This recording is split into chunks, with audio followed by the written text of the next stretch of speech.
In this exercise, we're going to be creating lofts. To me, lofts is probably the second most enjoyable of all the commands. I've said before, fillet is my favorite, and I don't understand why myself. I know it's a nerd thing, but fillets are fun, but lofts to me are just amazing. How easy it is to create such a complex model. To start out with, you need 2 unconsumed sketches. We activate the loft command, left to right, top to bottom, so it's asking us to add. We say we want to add this sketch, and then we want to add this sketch. You can see right away, we get our basic shape. It's that simple. We can add conditions to it. And what that means is you can see here, kind of weight it out, and kind of gives us like more of a little bit of a curvature as it goes in. Whereas this one, the way I see it is it kind of adds the round to the square and the square to the round, so to speak. So it's kind of constraining it. There you go. You can see what it looks like if you just do the curvature at the bottom there.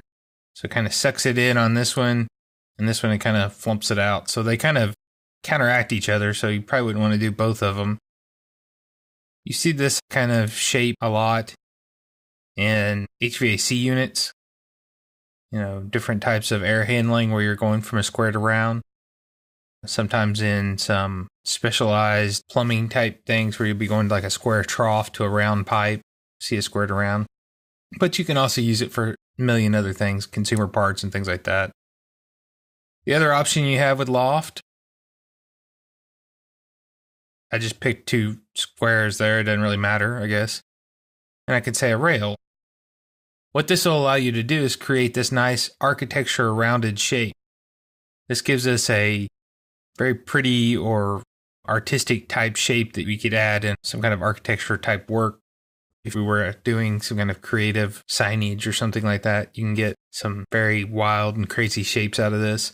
I could actually add a twist to this as well, so that it would twist as it goes along this arc if I wanted to. There's a couple different things I could do with this so that it'll follow, you know, either the edge rail or the center line or whatever it may be, so we get this. Now, if you're thinking, oh, this would be great for HVAC, don't use this loft for creating sheet metal lofts. There is a sheet metal loft command that'll actually do a lofted flange that you can unfold in the sheet metal environment.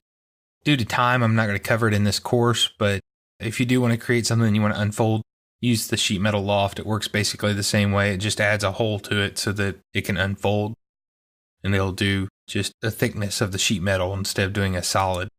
Once we do this here, it's a solid part. We could shell it out or whatever, but in the sheet metal environment, if we undo here and convert it over to sheet metal, and we could say make this a lofted flange.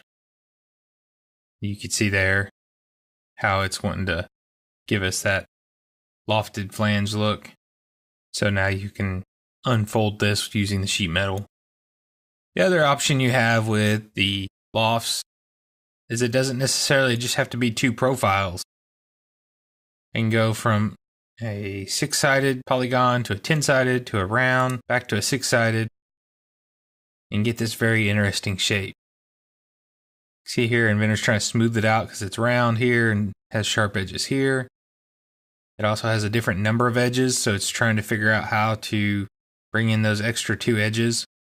You know, it did an okay job. I don't think it did a great job by splitting those 2 down the center to give the 10 edges, but it's okay. You know, it's a different look, and you can get some pretty interesting looking shapes out of this. So play with this, see what you can do. If you need to edit a loft, just right click and say edit feature, just like we've always been able to do. And we can still edit our conditions and our transitions and things like that. And we can say, hey, we want this to be a closed loop. That would be if you're going to loft it back to itself. I don't think this one will actually loft all the way back to itself now. We can also say merge tangent faces, where it's going to try to select our tangencies for us. You can see there. Doesn't really have a whole lot of effect on this part. But you can get creative, play with it, and have some fun with the loft command.